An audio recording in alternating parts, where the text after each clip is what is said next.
we are going to dive right in because we got a lot of the Bible we're going to read today. Good news for you. If you did not get your Bible reading in today, you're in luck because we're about to read through a good chunk of the Bible today. We're in a collection of talks in the Gospel of Mark. We call this collection Servant King. Can you just say that? Say Servant King. Servant.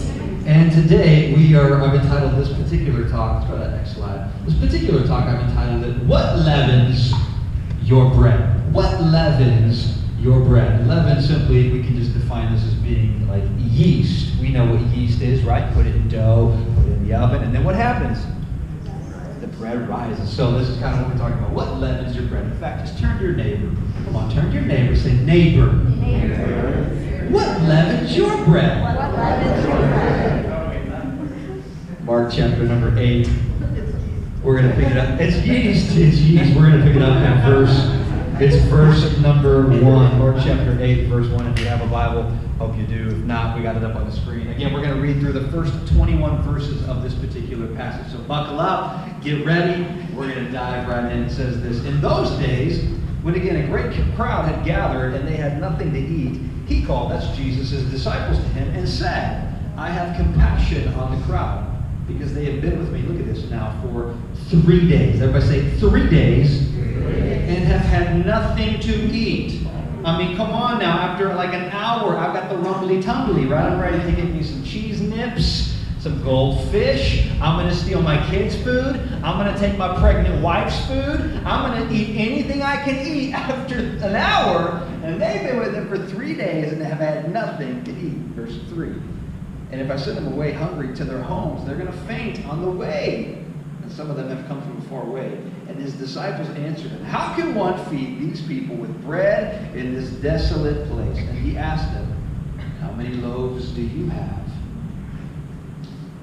They said, 7. And he directed the crowd to sit down on the ground. And he took the 7 loaves, and having given thanks, he broke them and gave them to the disciples to set before the people. And they set them before the crowd. And they had a few small fish. And having blessed them, he said that these also should be set before them. And they all ate and were satisfied. And they took up the broken pieces left over, 7 baskets full. Everybody say, Verse 9. And there were about 4,000 people. And he sent them away. And immediately he got into the boat with his disciples and went to the district of the Dalmanutha. The Pharisees came and began to argue with him, seeking for him a sign from heaven to test him. And he sighed deeply. Everybody go, deeply in his spirit, and said, why does this generation seek a sign? Truly, I say to you, no sign will be given to this generation. And he left them, got into the boat, and went to the other side. Now they had forgotten to bring bread, and they only had 1 loaf with them in the boat, and he cautioned them. Look at this. Watch out! Beware of the leaven of the Pharisees and the leaven of Herod. We're going to explain what that means here. And they began discussing with one another the fact that they had no bread. And Jesus, aware of this, said to them, why are you discussing this fact that you have no bread? Do you not perceive or understand? Are your hearts hardened? Having eyes, do you not see? And having ears, do you not hear? And do you not remember when I broke the 5 loaves for the 5,000? How many baskets full of broken pieces did you take up? And they said 12. And for 7, and the 7 for the 4,000, how many baskets full did you take up? And they said to him, 7. And he said to them, do you not yet understand? Now, this is a lot of scripture we just read through, and there's a lot going on in this particular passage. We're going to try to break it all down. And I'm going to try to do it with an illustration here. Now, growing up, Colin's nervous because last week I used Colin as an example. But I'm going to bring James. Well, Colin, can you help me out? I'm not going to use you as an example. I just need you to do me a favor. Sure. As in, you come back behind. Oh, no, just kidding. You're good. James is coming. He's got my illustration. He's behind the deal here. Now, growing up, thank you, Jim. Just right here is perfect. Thank you. Growing up, I just got here some bread, some Hawaiian buns, or loaves. In high school, there was a restaurant that I grew up going to. It was called Lambert's Cafe. anybody familiar with Lambert's Cafe? It's not a well-known chain. There's probably only about 3 in the United States. One in Springfield, Missouri, and I think 2 of them are in Arkansas. And I grew up going to this particular restaurant, and this restaurant was known for its home-style cooking, right? Any home-style cooking fan? Like home country fried steak, country fried chicken, mashed potatoes, right? You got your okra, fried okra, at that. You just like home-style cooking. But the thing that they were known for was rolls. And in particular, you can even look this up. In fact, I encourage you, go online because it will brighten your day. Lambert's Cafe is known for, they are called the home of throat rolls, which means that not only do you go in and you get a delicious roll, this is not a Lambert's roll, by the way, this is a Hawaiian roll, but you go in and get the most illustrious, massive roll you've ever, greasy, filled with honey, filled with butter, roll you could ever imagine. But not only that, you go and you sit down, and all you got to do is you just got to sit there and raise your hand. And one of the people are going to come around with the roll, and they're going to throw it to you. They're going to throw you, oh, this is not a joke. You go to Lambert's Cafe, and they're going to throw you a roll. And you're going to give you butter, they're going to give you, there you go, Carmen, right there. Yeah, they're going to give you butter, they're going to give you honey, they're going to give you, oh yeah, right? See, that's the, you got to be watching. You got to be watching at Lambert's Cafe, because you never know. You never know when someone is going to get hit with a roll. There we go. We got a roll right there. Who didn't get a roll yet? There we go. Lady got a roll right there. Matt, there we go. Hot potato right there. Of thrown roll. Here we go. Here we go. Get ready. There it is. Right there. I still got more. Here we go. I still got more. Here we go. I still got more. Come on. Coming your way. I'm giving them all out. Okay. There it is. Oh, right. Oh. I'm throwing rolls. Turn to your neighbor and say, neighbor, what leavens your bread? This passage is all about bread. All about bread, all throughout. Now maybe, I don't know if you've been with us for a while, maybe we read through this story and maybe you're having a little bit of a deja vu moment, right? Because you kind of start reading the Gospels like Matthew, Mark, Luke, and John. Please feel free, eat your bread. Eat the Hawaiian roll we gave you today. You just they'll carve you up, and keep you alert, keep you awake, for all scripture we read, and get you ready. And maybe you read through the Gospels and you just start thinking like, you know what, they all kind of start to sound the same, right? They're like one story leads into another, and I feel like I've heard this before, and maybe after we read this, you're like, I feel like maybe we've read this before. And if you feel like we're having like a deja vu moment, you're right, we are. Because we read a very, very similar story. In fact, it was so he had a 5,000 crowd people, and he fed them with 5 loaves and 2 fish. Now we've got a crowd of 4,000, and he's feeding them with 7 loaves and just a couple small fish. It's like a deja vu moment, right? It feels that way a little bit. This entire passage is all about bread. And I just want to point this out to you. I don't know if you come across many people that would challenge the validity of the Bible, the gospel. I run across those people quite frequently. And in fact, if you do as well in your sphere of influence, I want to give you kind of like a little bit of ammo here. Like this, critics of the gospel, critics of the Bible will use this story right here to say, you know what?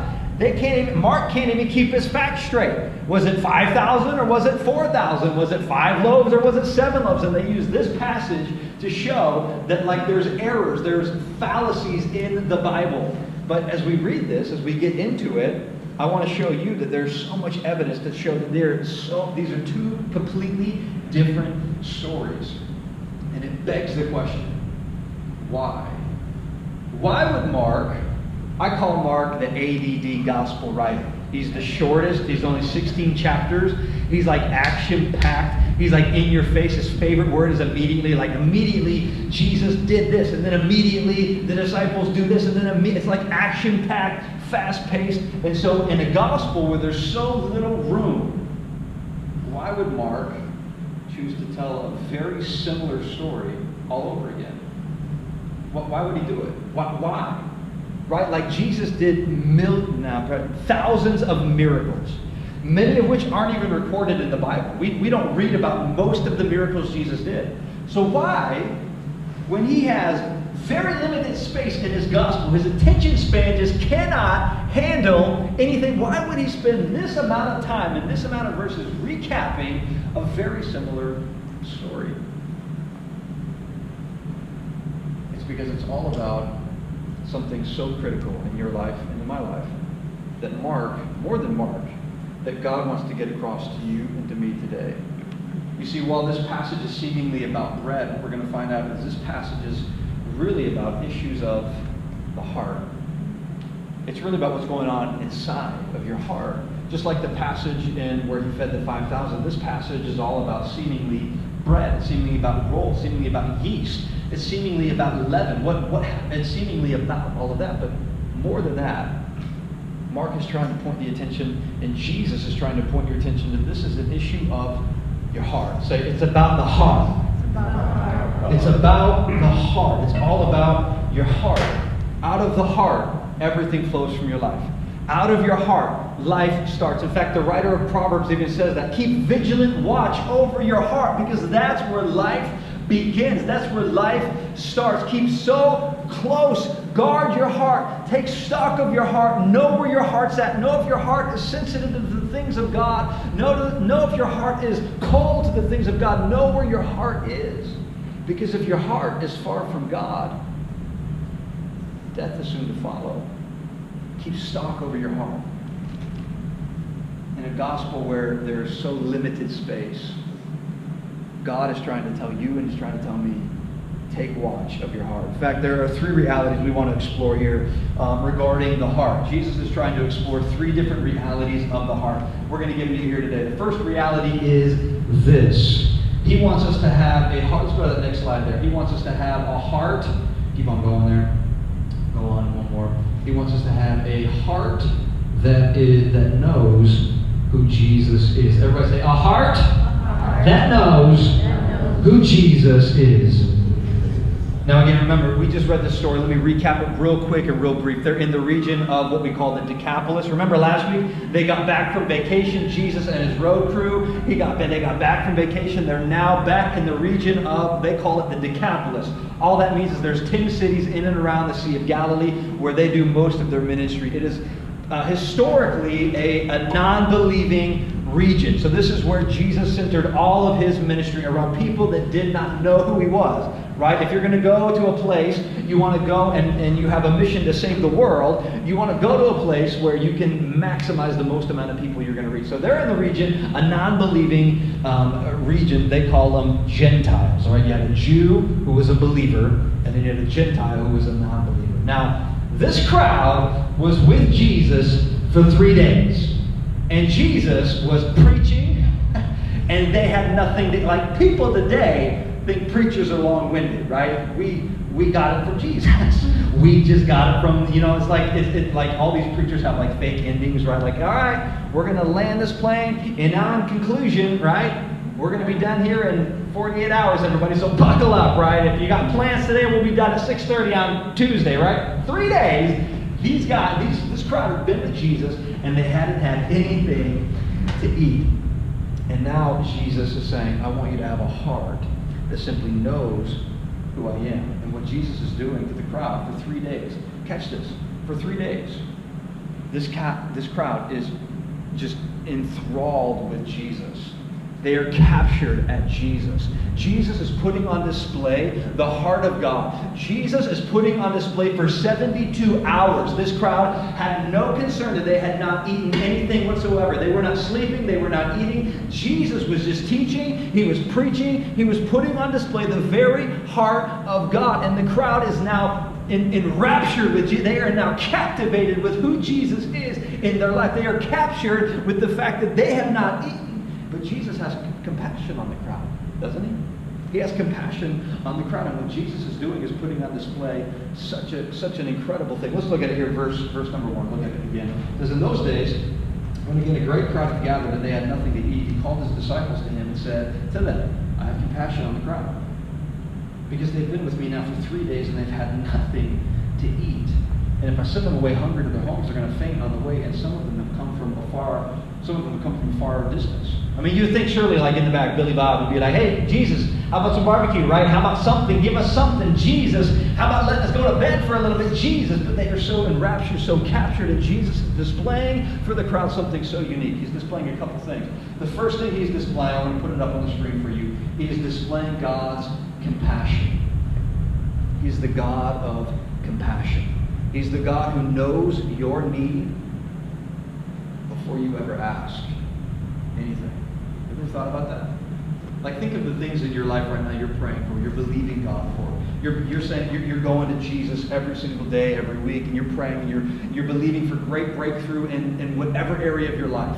In a family situation, in finances, in a marriage, in an extended family, whatever it is, you're believing God, and God already knows your need before you ever ask for it. This crowd hadn't eaten for 3 days, but they are so enraptured with Jesus is saying, and Jesus is saying, I already know the need of this crowd. I already know that this crowd needs food, and before I send them away, I need to give them something to eat. He is the great provider who knows your need. Look at it, verse 4. And his disciples answered him, how can one feed these people with bread here in this desolate place? That's kind of a weird, awkwardly worded question. Or we don't really talk that way in English, right? But the disciples essentially are saying, Jesus, what do you want to do? How can you feed the crowd of this size with just a little bit of bread? Now, they knew the answer because they had already been through this once before. And you can almost like hear the disciples being like, whichever disciple asked that question, you can almost be like, dude, don't you remember when this whole thing happened prior to? You can almost hear like the disciples being like, don't ask that question. Remember how long we were picking up bread last time? Remember all this? Remember? Just be quiet. Look at verse 5, and he asked them, how many loaves do you have? And they said, 7. Remember, this memory is seared in their mind when Jesus fed the 5,000. And now there's a crowd here of 4,000 that Jesus wants to feed again. Verse 6, and he directed the crowd to sit down on the ground. And he took the 7 loaves, and having given thanks, he broke them.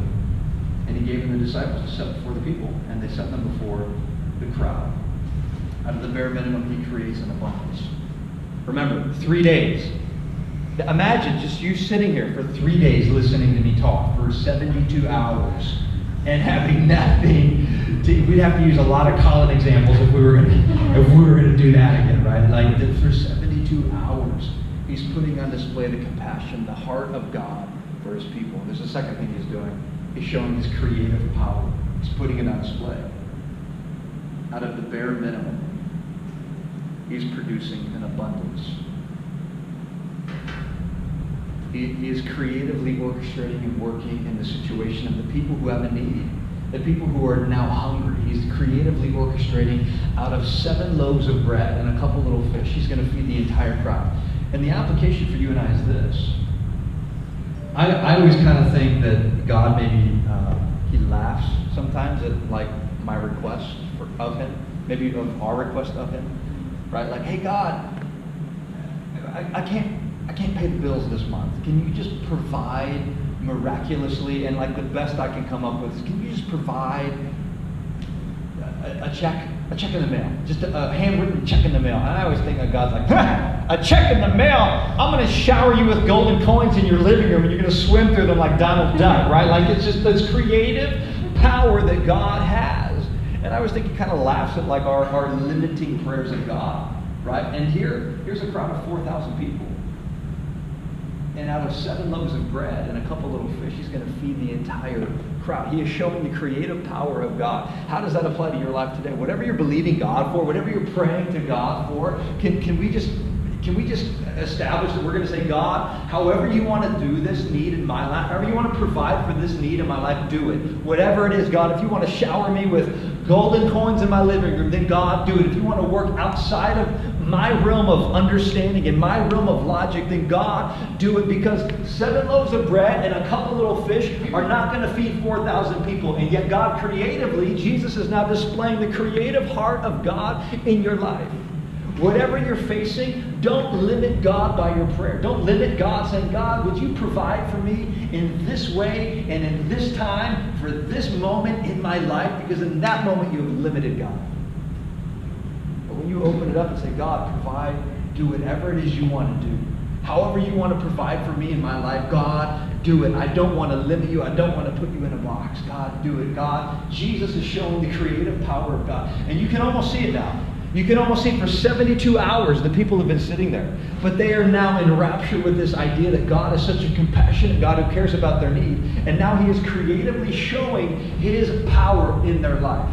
So you can only help but say, I know now why they are in rapture. I know now why they are captured for 3 straight days. I know now why they are so inundated with Jesus and who he is in their lives. Such a creative, powerful God. The last thing Jesus is showing the crowd is this. God always meets and he always exceeds demand. Verse 8. And they ate, and they all ate, and were satisfied. Verse 8. That's meeting the demand. But look at this. Keep reading. And they took up the broken pieces left over. 7 baskets full. Now remember, if you remember in the story of the 5,000, how many did they pick up in that story? They picked up 12. 1 for each disciple left over. But the word for basket there was like a lunchbox.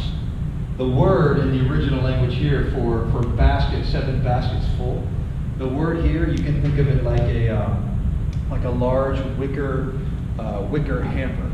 All right, so like maybe think of like a massive laundry basket left over. So in the feeding of the 5,000, there's 12 little lunch boxes left over, 1 for every single one of the disciples who passed out the food. Here, there are less people, there is less food, but there is more left over for everybody. There are basketfuls of broken bread left over for everybody. God always meets and he always exceeds demand. He's going to creatively come through in your need. He's going to creatively do something you can't even ask for or pray for on your best day, your best prayer. And he's not only going to meet your demand, he's not only going to meet your need, he's going to exceed your demand. There's going to be left over in abundance. What's the application here? That the longer you serve God, the more you are serving God, the more you are with God, your relationship with God is not just going to flatline. It's not just going to be here and then 10 years from now it's going to be the same place. It's going to grow exponentially. God is going to miraculously meet your demand, and then he's going to exceed it beyond anything you could ever ask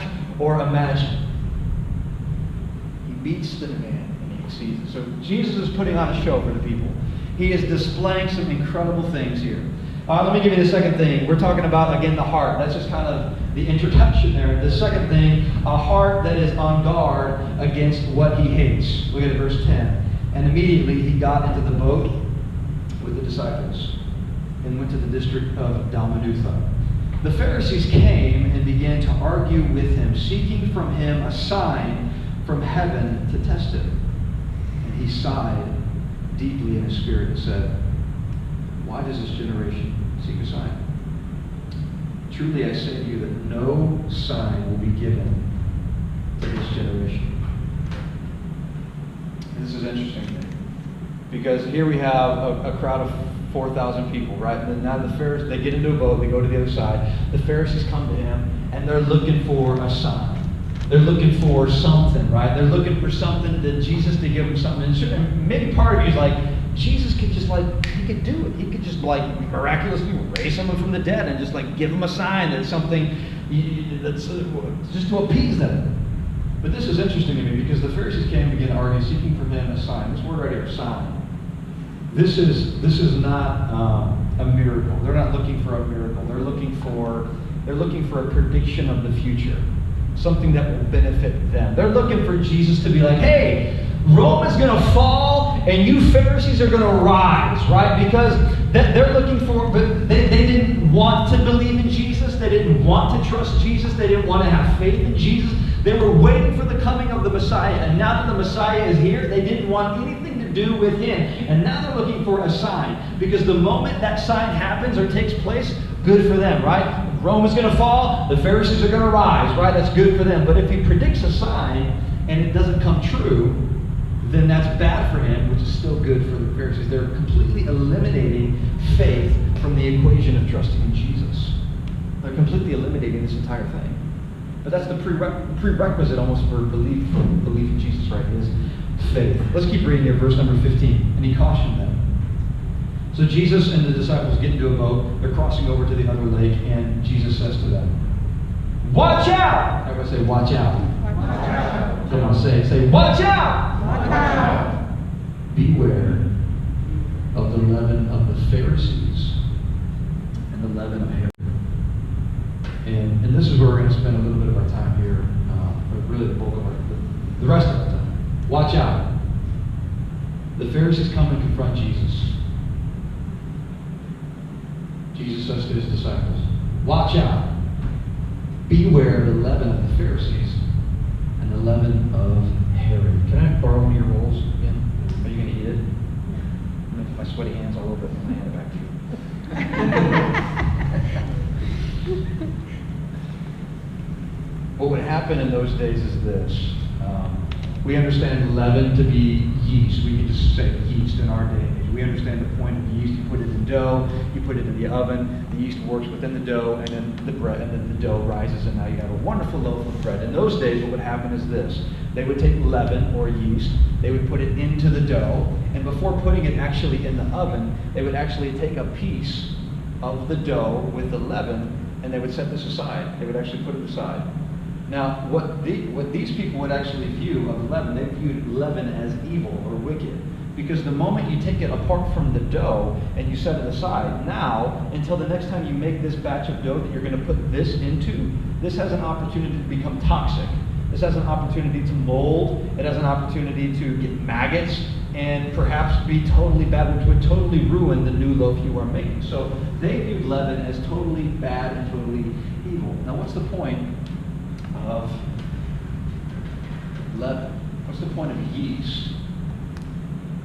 The Pharisees were so concerned with the outside appearance. We've talked about the Pharisees, we've talked about them before, and now Jesus is saying, watch out, beware of the leaven of the Pharisees.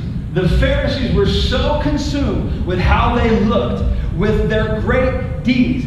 Watch me go take care of this poor person over here. I'm going to drop in there a little shekel for them so that they are good. And I want to make sure everybody sees me dropping that shekel in for the poor person. They wanted everybody to know when they were praying. And they would pray, "Oh God!" They would pray these big elaborate prayers. They wanted to know everybody. They wanted everybody to know when they were fasting. They'd suck in their cheeks and they'd make it look like, oh, we're spiritual and all. They were all about the outside. Herod, the leaven of Herod, on the other hand, Herod was... He was just a bad, bad dude.